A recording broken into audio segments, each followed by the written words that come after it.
Hi, welcome to my channel where we question everything. Today's topic is,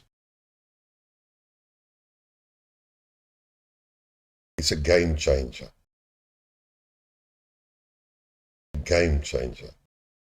In any case, I am not here to criticize really anybody or to badmouth him. But as you know, I always see the flip side of the coin. And I take usually the counter argument, what people say. And today I would like to talk about Scott Ritter. Now, I've been listening to Scott Ritter for a while, actually for a couple of years. He does appear in a couple of videos and so on, and it's interesting to listen to him. And I wouldn't say he doesn't know nothing, quite informed, and he should have experience. But unfortunately, he lost it, I think, in April when he started issuing this phrase, the game changer. Now, I recently watched a video again of him in a discussion, and he still mentioned the game changer. And I'm sorry to say, it starts to flip and irritate me a little bit. There are no game changers. Doesn't matter how you look at it. Initially, the phrase was coined by Scott Ritter that the West, and especially America, were resupplying Ukraine with weapons and money, and then later on heavy weapons. And he called these game-changing actions. And I think at that stage they were exporting the 777 artillery piece, and that would change or have a game-changing effect on the operation of the Russians, which is totally ridiculous. So you can look at, well, I have to a little bit digress. If you can look at what the military capabilities were of Ukraine before February, how many tanks they had, how many aircraft they had, and how many artillery pieces they had. And, well, you can Google it. And say, I can't now remember the amount, but say they were about 1,000 artillery pieces. Now, daily, the Russian Defense Department releases or gives a small report about the actions that they took and how much equipment and manpower they destroyed and what they attacked and so forth. And don't get me wrong, I'm sorry, I don't agree to those numbers. And that's unfortunately the little part of propaganda that the Russians do. And I don't believe those numbers.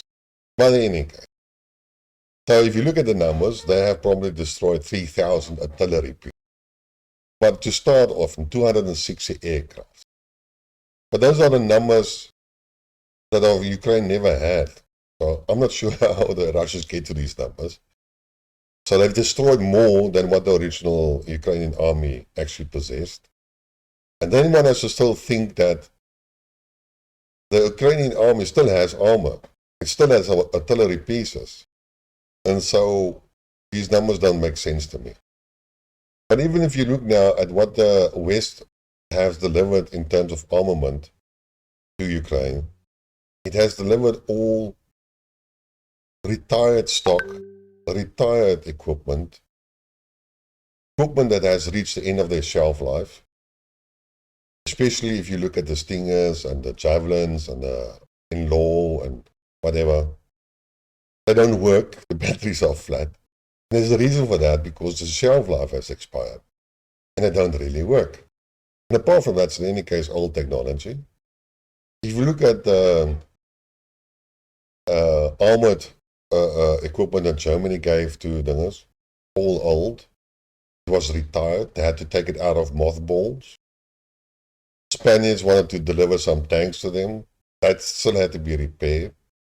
So it was basically all surplus military equipment, even the 777 was. And when they delivered, they didn't deliver it with all the attachments, electronic warfare.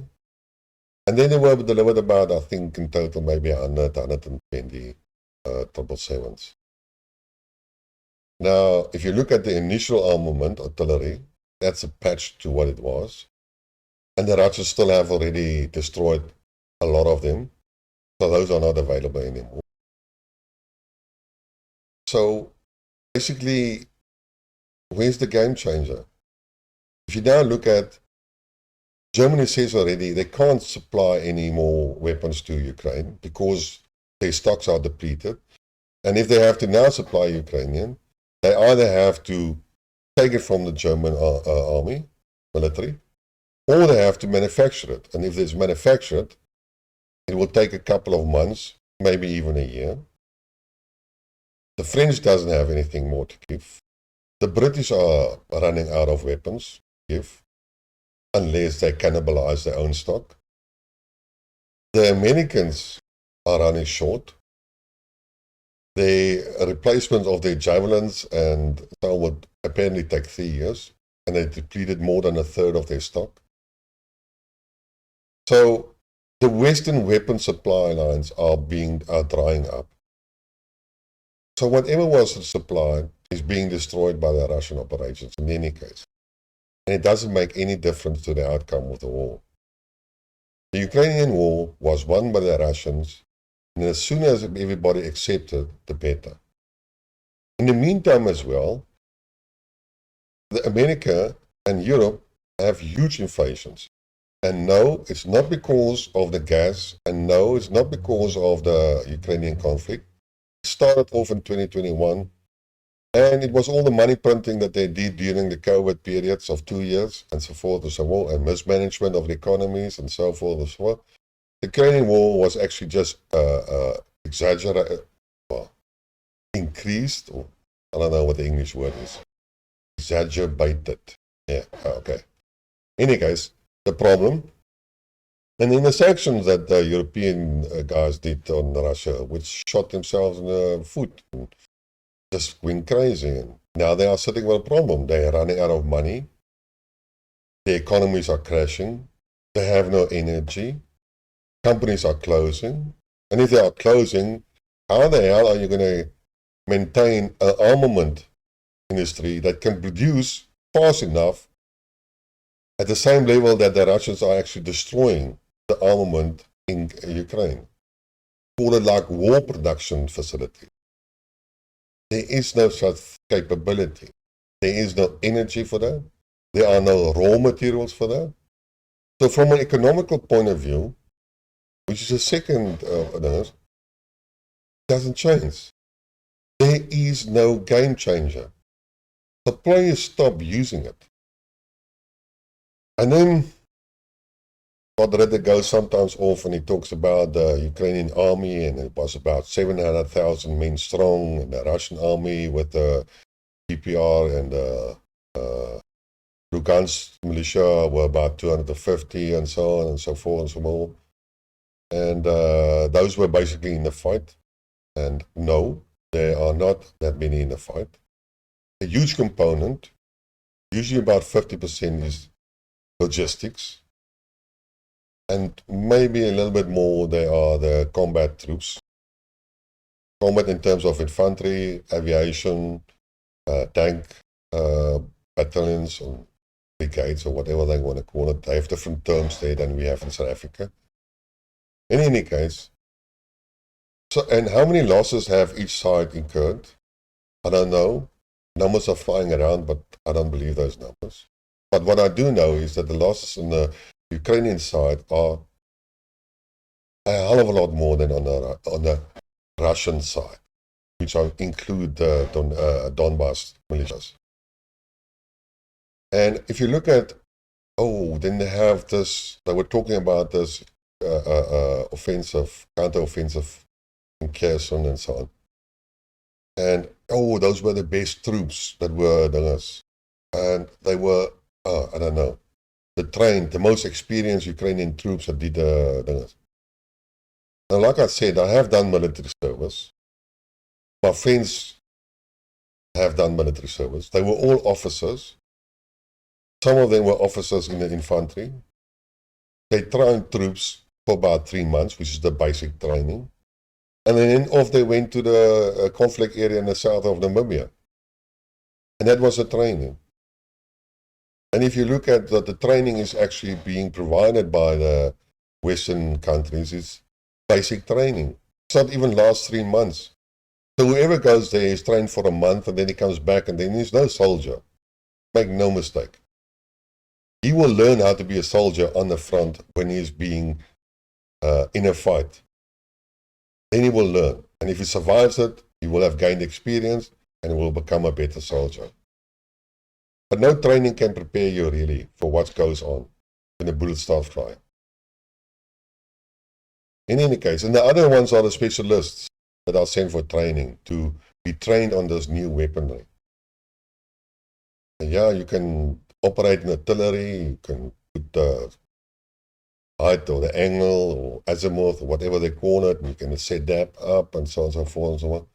But you still have to understand how the electronics work or how the other stuff works. And 10 days or a month training is not enough. You've got to practice. You've got to shoot a physical cannon multiple times on a target until you hit it. And then you can say, yes, you received some training. And none of these are actually happening. So the training efforts that are provided by the West is not a game changer. And also, if you look at the losses that Ukrainians are, they lost a lot of soldiers, and they lost experienced soldiers. Soldiers that were actually defeated by the Donbass militia in 2 huge battles at the beginning of 2014 and 2015. So, you know, Scott Ritter always talks about that's the best of the troops, and they are just efficient. And well, you can be the best of a troop, but if you're bombarded by artillery and you don't see the enemy, then I don't see what it matters whether you are the best soldier or not. So I cannot agree with all the assessment that goes on. And then also sometimes comments are made about what the intentions is and decisions are and the plans are of the military planners of the Russians. Now, nobody knows what they are planning to do. On the Ukrainian side, we sometimes hear what they want to do. They are much more vocal in what they want the planning, like this counter-offensive. Everybody knew it was coming. The question was just when. Well, you had a ballpark figure in August.